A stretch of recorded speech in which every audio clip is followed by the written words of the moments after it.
তুমি তো আশ্চর্য লোক ভাই, ও তো তোমার হেল্পই করছিল। ও বকার কি আছে?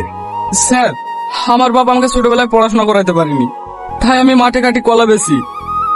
আমি চাইনি আমার ছেলেও এই কাজ করুক। আমি চাই ও পড়াশোনা করি আপনাদের মতন বড় মানুষ হোক। হুম।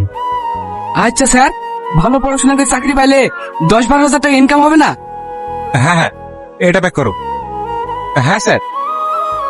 দাদা, ভালো দেখে 2 ডজন কলা দাও তো। হ্যাঁ হ্যাঁ, দিই।